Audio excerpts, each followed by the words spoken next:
In this video, we're going to show you the perfect itinerary for Highway 1 in California. One of the questions we get asked most is how to build the logistics for the most beautiful road trip in the world, passing through Big Sur, Carmel, and the famous Bixby Bridge. To do this trip without rushing, we recommend at least 4 days. That's why we've prepared a super complete 4-day itinerary with the best of the California coast, detailed day by day. So let's get started. When is the best time to visit Highway 1? This is the most important tip. The best time by far is the fall, especially September and October. This is California's Indian summer. The summer fog in San Francisco disappears, the days are warm, and the sky is blue. Spring, from April to June, is also great, with the hills green and full of flowers. We recommend avoiding the peak of summer, like July and August. The north, near San Francisco, gets covered in cold, thick fog. Winter, from November to March, is risky. It's the rainy season, and the Big Sur stretch often closes due to landslides. So how will our 4-day itinerary work? The idea is to do a linear road trip from south to north. This is the best logistic.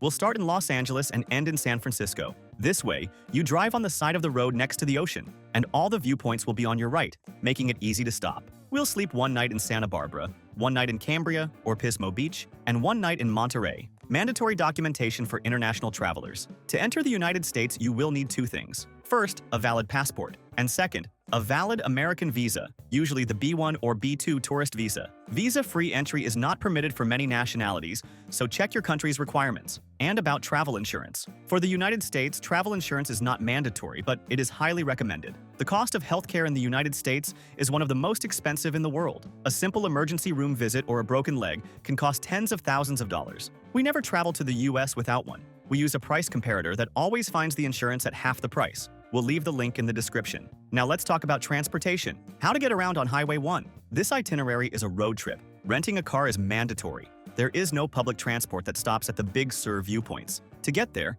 the best logistic is to fly into Los Angeles Airport, LAX, and fly out of San Francisco Airport, SFO. The golden tip is to rent the car in Los Angeles and return it in San Francisco. This will incur a one-way drop-off fee, which can cost from $100 to $300, but it's the only way to do the route. Warning: before you go, check the official Caltrans website. The Big Sur stretch is famous for landslides, and parts of the road may be closed, forcing you to take a giant detour inland. For those renting, the most important tip is to book in advance online using a price comparator. It's always much cheaper, and you guarantee your vehicle as they sell out in summer. We'll leave the link to the comparator we use in the description. Staying in a good area will make your trip much easier. You'll be close to all these tourist spots. The strategy on Highway 1 is to sleep in different bases along the way. Your first base, for the first night, is Santa Barbara. The pro is that it's the American Riviera, a beautiful Spanish-style city with great restaurants in the funk zone. The con is that it's an expensive city. Your second base is Pismo Beach or Cambria. Pismo Beach is a classic beach town with cheaper hotels and motels.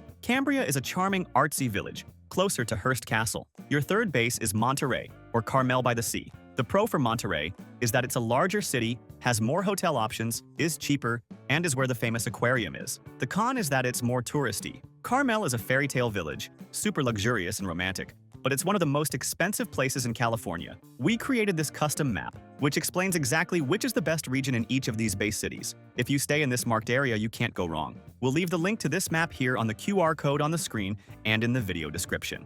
We created it on the hotel site we always use, as it always has the best prices. There, you can put in your travel dates and see all the hotel options within that location, at the lowest prices. We'll also leave links to the hotels where we've stayed. In every destination, we always recommend one that is very cheap and super well located, and another that's a bit nicer, in the same location but a little more expensive. They are great options. An important tip to save on lodging is the advance booking strategy. The good hotels in Carmel and Santa Barbara sell out many months in advance. This is why we love using this website. Besides having the lowest prices, it has free cancellation for almost all hotels. You can book as early as possible to guarantee a much lower price, and if you need to cancel later, it's super easy and costs nothing.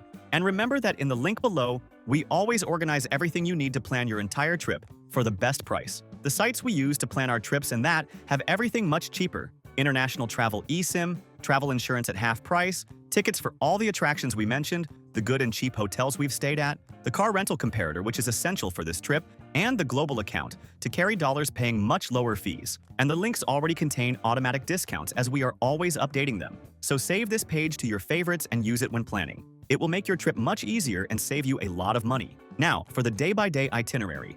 Day 1. Los Angeles to Santa Barbara. In the morning, Pick up your rental car in Los Angeles. Before hitting the road, stop at the Santa Monica Pier and Venice Beach. Drive north on Highway 1. The drive to Santa Barbara takes about 2 hours without traffic. Arrive in Santa Barbara and check into your hotel. Spend the afternoon exploring the American Riviera. The main attraction is Stearns Wharf, the main pier, and State Street, the shopping street. The golden tip is to go to the Funk Zone. It's an old warehouse district, now full of local wine tasting rooms and craft breweries. For dinner, stay in the Funk Zone. Day 2. Santa Barbara to Cambria. Today we explore the Central Coast. In the morning, take a 45-minute detour inland to the village of Solvang. Solvang is a Danish town in the middle of California, famous for its windmills and bakeries. Have breakfast at Paula's Pancake House. Head back to the coast and drive north. Stop in Pismo Beach for lunch and a walk on the pier. Continue driving and stop in the town of Morro Bay, famous for its giant volcanic plug, Morro Rock. In the late afternoon, the mandatory stop is at Piedras Blancas, near San Simeon. Here, over 15,000 elephant seals rest on the beach. The visit is free. At night, check into your hotel in Cambria or San Simeon. Day 3. The big day. Big Sur and Monterey. This is the most beautiful day of the trip.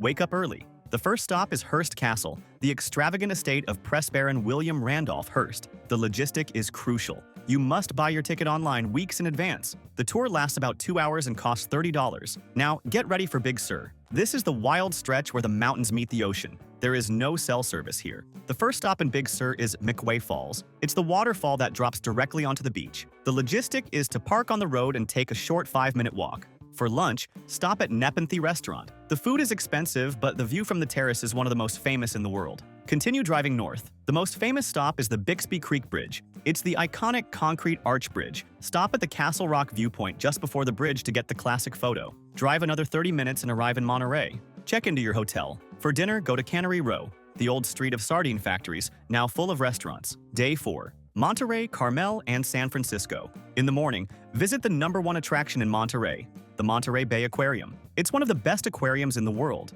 The ticket is expensive, costing about $60 per person. Book in advance. When you leave, get in the car and do the 17-mile drive. It's a private scenic road that goes through famous golf courses like Pebble Beach and past the lone cypress tree. The logistic is that you pay an entrance fee of about $11.50 per car. The road ends in Carmel by the sea. This is the fairy tale village where Clint Eastwood was mayor. For lunch, stop at one of the charming restaurants in Carmel. Spend the afternoon exploring the art galleries and boutiques of Carmel. In the late afternoon, hit the road for the last leg. The drive from Carmel to San Francisco takes about 2 to 2.5 hours. The logistic is to drive straight to your car rental agency at SFO Airport or in the city and return your car. You will not need it in San Francisco. An important tip that will save you time and money is to buy tickets for attractions and tours in advance. Buying on the spot is always more expensive, and the most famous tourist spots like Hearst Castle and the Monterey Aquarium sell out. We'll leave the link on the QR code on the screen and in the video description to the site where we always buy tickets and tours for the best price. It's the largest tour site in the world and has practically everything there. Tickets for the Hearst Castle tour, the skip-the-line ticket for the Monterey Bay Aquarium, and whale-watching tours in Monterey. All at the best price, and you can buy in any currency, saving on fees. Now let's talk about transportation, reinforcing it. Renting a car is mandatory for this route. The best logistic is to rent in Los Angeles and return in San Francisco. About travel insurance. Highly recommended for the United States, where medical costs are extremely high. Use the comparator in the link in the description to save money. For those who will rent a car, the most important tip is to book in advance online using a price comparator. It's always much cheaper. We'll leave the link to the comparator we use in the description. Quick shopping tips. The best outlet at the start of the trip is Camarillo Premium Outlets, near Santa Barbara. The best at the end is Gilroy Premium Outlets, south of San Francisco. Carmel by the Sea is famous for its art galleries and luxury boutiques. And the tax-free tip, there is no tax-free for tourists in the United States. You will pay the local sales tax, which in California is about 8 to 10%